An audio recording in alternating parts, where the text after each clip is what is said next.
On a lovely spring day, on the 15th of May, is the day Mr. Turkey decided to host his dinner party. There were many preparations to be made, placemats and dishes and glasses to be laid. With all the preparations done, it was by this time the clock struck 1.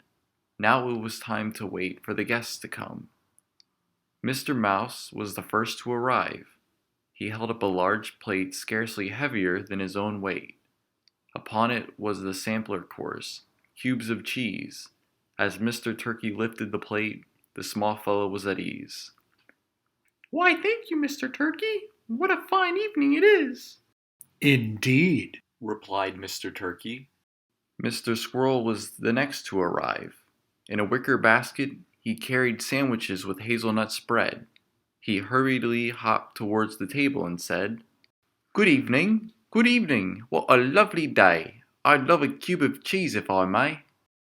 "You may, but we mustn't eat until all the guests have taken their seat."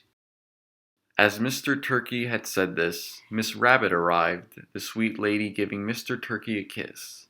She had brought an exquisite carrot cake, which had taken her all afternoon to make. "That cake looks delightful," squeaked the squirrel. "Indeed it does," whispered the mouse. Why, thank you. It's my family's recipe, made from carrots from our garden. Miss Rabbit said, smiling. Shortly after, Mr. Cat had come. He brought fish kebabs on long wooden sticks. He sat down and joined the picnic.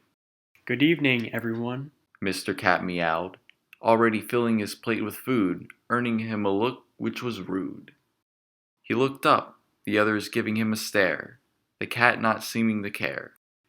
"We must wait for everyone to arrive before we begin," Mr. Turkey said kindly with a grin. "I apologize. My manners seem to vanish when I'm famished." Just then, Miss Bear arrived, a basket of honeycombs in her large paws. Mr. Mouse, especially, looked upon her largeness in awe. Miss Bear may be quite large and intimidating in part, but she is sweet and kind in heart. The miss walked round the table and gave each of the guests a kiss. With one empty seat, the party was still incomplete. The guests chatted cheerfully among themselves to pass the time. Soon it was 3 o'clock, as indicated by the church bell's chime. Mr. Cat, especially, began to grow impatient. He looked down, upon his face a frown, as he finally said, "May we please begin? My patience is being stretched thin." "We await the arrival of one last guest," said Mr. Turkey, but the cat's face remained unimpressed. Soon the other guests became uneasy.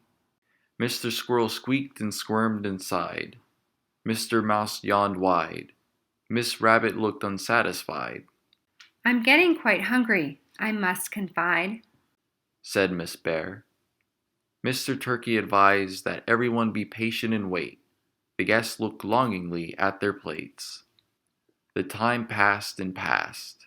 The sun had nearly begun to set, but the last guest arrived at last. Mr. Turtle trotted slowly across the lawn, the cat whispering under his breath, "I thought we'd have to wait till dawn." Mr. Turtle set down a salad on the table, the hungry guests finally able to eat.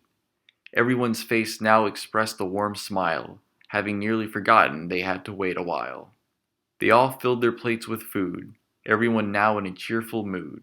As the guests finished their meals and looked upon the sunset, they all agreed that it was the best dinner party yet.